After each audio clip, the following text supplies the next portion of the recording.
Greetings, I'm Thomas Caldwell of the Aurelian Column, and this is the Book Report. There's an old joke in the world of information processing, people that work at major corporations or institutions and are responsible for acquiring the latest technology, and it used to be, nobody ever gets fired for buying from IBM. Well, in the world of politics and foreign policy, there's another joke I'd like to come up with. No one ever got fired for listening to Henry Kissinger. The late Dr. Kissinger, who passed away about a year ago, was arguably one of the most controversial figures in the latter half of the 20th century, not just in the United States, but worldwide. Admired by many, liked by some, and hated by quite a few.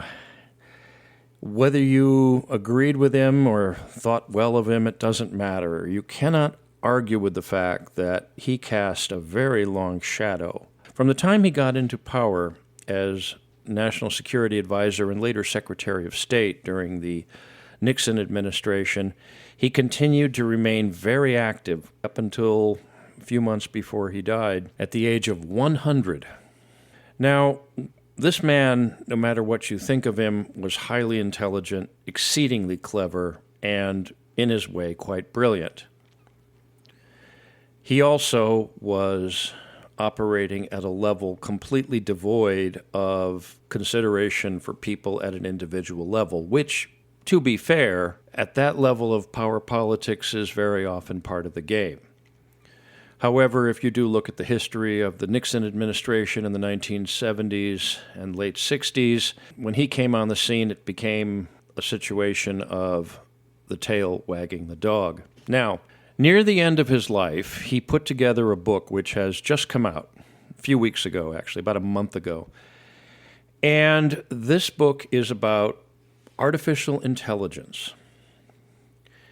This is his last book. It came out, of course, a year after he passed away. So, to be fair, there was room for an awful lot of editing before it ever got to the printer, editing that he had nothing to do with. Now, I have read Kissinger before. He's written quite a few books. The book I'm speaking about, though, is Genesis, Artificial Intelligence, Hope, and the Human Spirit. A very flowery title. Now, this is a book that he wrote with two other individuals. One you may know is Eric Schmidt, the former CEO of Google, and the other is a man named Craig Mundie, who is a former senior executive involved with artificial intelligence at Microsoft. Two of the pillars of the AI world. This book is not one I enjoyed reading, and in the interest of full disclosure, I believe very strongly that artificial intelligence, especially artificial generalized intelligence, which is now making a major breakthrough in the way our world works, is the worst idea the human race has ever come up with. So I do have that viewpoint. And this book, though, is important even if you have that viewpoint. If you're for AI or against it, this book is important to read. Now, first off, it's important to know that most books have enormous amounts of detail and technical information. This one doesn't. It's more of what we would call a briefing paper. It's not a very thick book. It doesn't take that long to read it. In fact, I think the way it's written is so repetitious, it could easily be half its thickness. This book is about 270 pages, and I'm sure that they could get it down to about 170 if they tried. This is a book that explains AI and the strategies behind it, where it can go. It does not go into elaborate detail. It does touch on, of course, the dangers, quote-unquote dangers, but not to the level of a Hollywood science fiction movie where AI takes over the planet. This is a book that was endorsed by Bill Gates, so you kind of know where it's coming from. One of the things that this does touch on is it belittles the ability of human intelligence. One of the lines in there was, humans have pretty much come to the level where their brains can learn anymore, and I seriously disagree with that. I think we've just touched our abilities. Now, the people who are meant to be reading this book is not John Q. Public, it's people making policy. It's a digest of everything you wanted to know about AI, at least if you're going to be making laws about it. And this is the sort of thing Kissinger did. The other thing, too, is it's a bit of a propaganda piece. I mean, you have the former CEO of Google who's pretty big on AI, even though he's scared of it.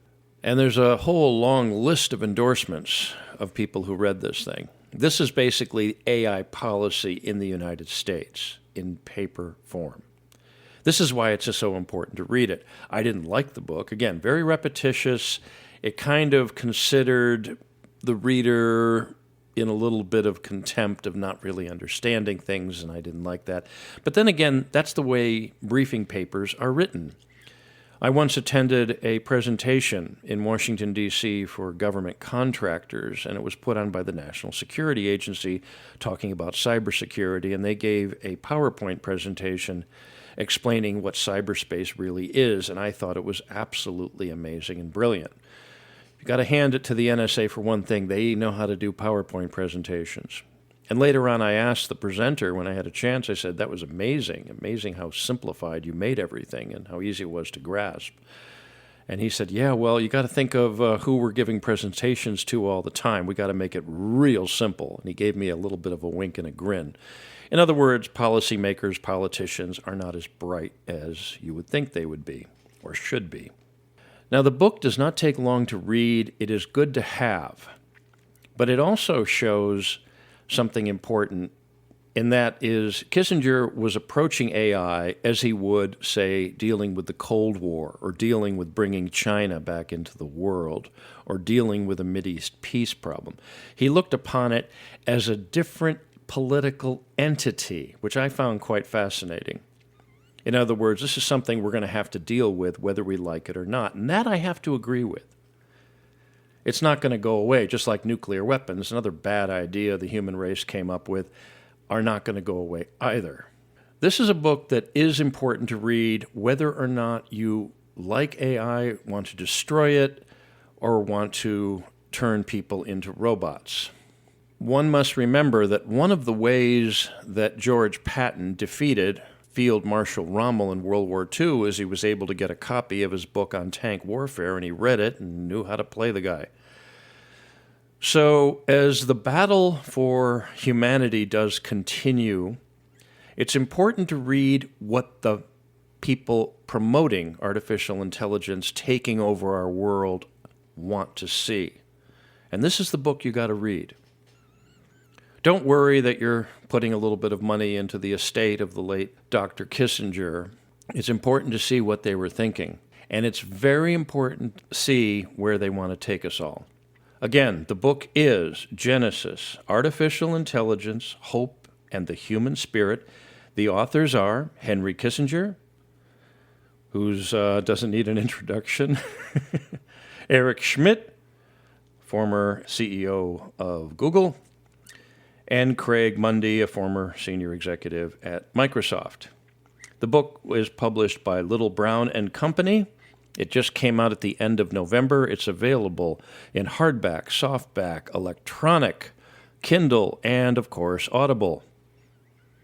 And it is important to read it, although you do have to put up with a little bit of the repetition and a little bit of the floweriness of it, which you'd expect with a book like this. That's it for today. If you like what you hear, please subscribe, share, and remember to share with your friends, but also to share with your enemies. I can be reached at feedback. My email address is feedback@aureliancolumn.com. That's feedback@aureliancolumn.com. Many of you also want to directly message me at Substack, where this podcast originates. You can reach me there at aureliancolumn.substack.com. I'm up on X. My handle there is MICCAMPEN, and of course I'm up on Telegram and a few other places, but not Facebook. Until we meet again, be good, be safe, be vigilant, and keep reading. Good day.